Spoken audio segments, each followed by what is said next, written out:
It's February 28th, 1939, and another remarkable event is about to be uncovered by Arion, Rebecca, and Olly, the Retrospectors. Let's take ourselves back to this day in 1939 and inhabit the personage of one of the editors of Webster's New International Dictionary, brackets second edition. Easy enough to do. Okay, so you turn up to work as usual and you sit down at your assigned desk and go to the task of checking the D's section, and suddenly you spot something suspicious. There, wedged between Dorcopsis, a type of small kangaroo, and doré furnace, a gold refiner, is Dord.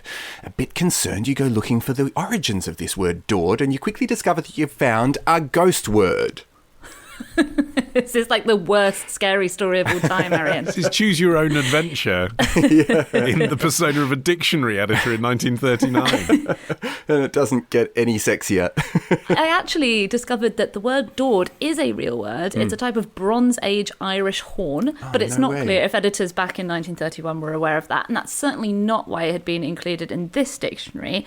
And so this mistake had arisen from a note submitted by the dictionary's chemistry editor, Austin M. Patterson, and he wanted this new second edition to add density to the list of things that the letter D could stand for. And so he has submitted this in a note where he wrote capital D or lowercase d, density.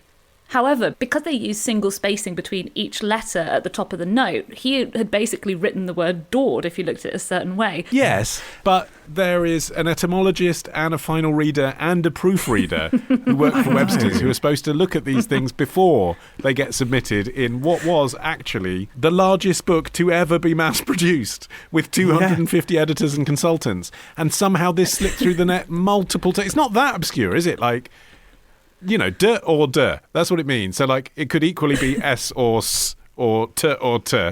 I mean, you'd think, actually, it would be a really basic one for them to have spotted. It's extraordinary that it managed to fall through. And you can see, because the card obviously became a very valuable piece of memorabilia, you know, this card that Patterson had scribbled D or D on.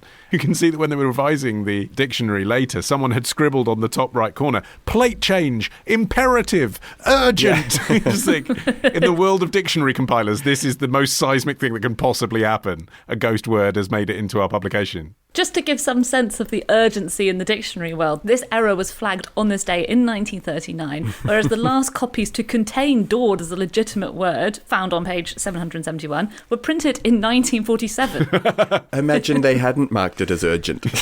We'd still be Dording it up. Well, I wondered whether the fact that we are discussing it now means that it should, in fact, now be included in modern dictionaries, whether it has become a word because it's emblematic of a ghost word, or at least as a kind of Easter egg joke for librarians, you know, like, let's just put Dord in there to keep the tradition going. I checked out my Collins Concise, and no, go straight from Dorchester to Dordogne. No fun in Collins. I think it's a shame that it's such a niche word because there was no chance for it to catch on, you know, even as a joke. If you think about, like, you know, how the Simpsons coined imbigans and cromulent famously, and people use those now. It's kind of, you can't really do it with an abbreviation for density. It doesn't come up in conversation as often. Well, you can't, but I mean, presumably there's like some academic chemist somewhere that has a riotous lecture with the word Dord in it at some point in every academic year. It's also such a pleasing word. Dord should mean something, you know? Well, it does. It's that Bronze Age horn, Arion. You need to start bringing that up more often. Okay. Noun, forgotten Bronze Age horn. Why aren't you using that every day?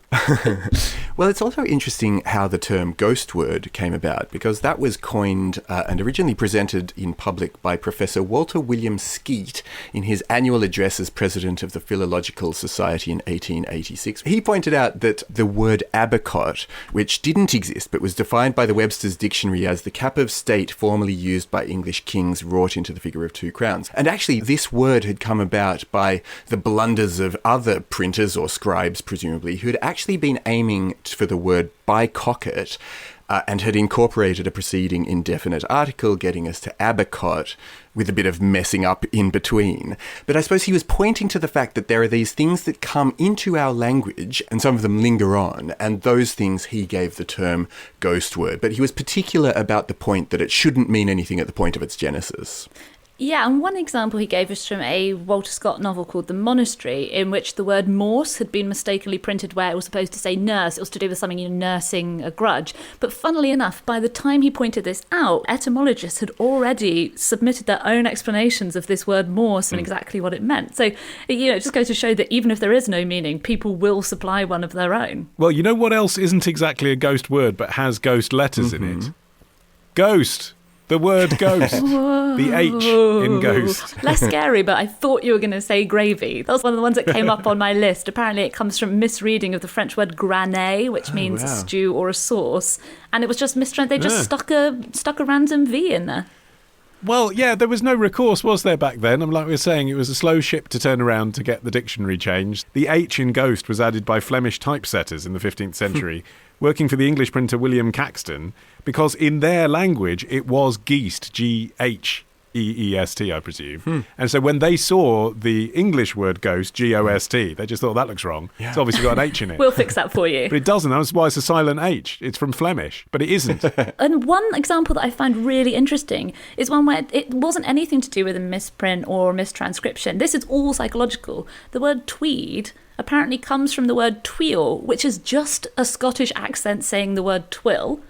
But people subconsciously confused it with the River Tweed, which runs through Scotland. So they just started calling the material tweed.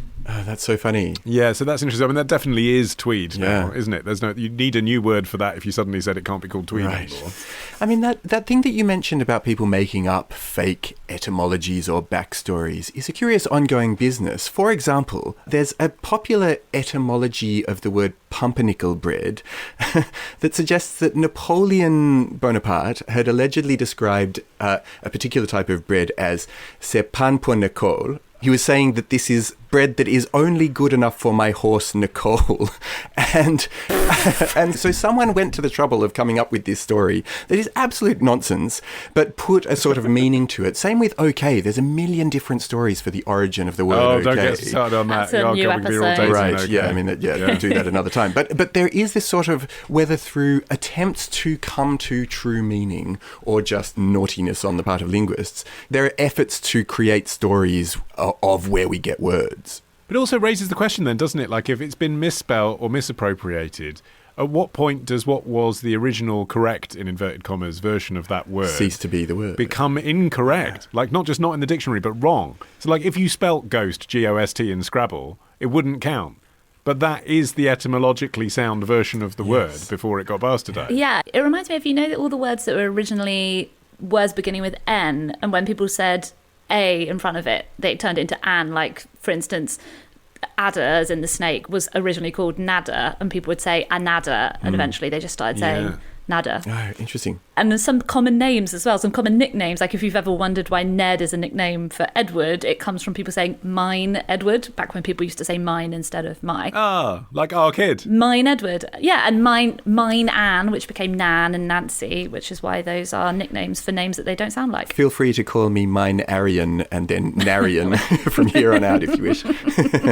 There's another interesting type of fake word called a nihil article, which translates from Latin and German as nothing article, and these are deliberately phony words that are put into authoritative texts to ward off would-be plagiarists. And there's some examples. Nice. Yeah, like the New Columbia Encyclopedia made up an entire entry on a completely fake woman called Lillian Virginia Mountweazel, brilliant name, which they claimed was a woman who was a fountain designer turned photographer who had a celebrated collection of photographs of rural American mailboxes entitled Flags Up, which is a book I would definitely try to get my hands on.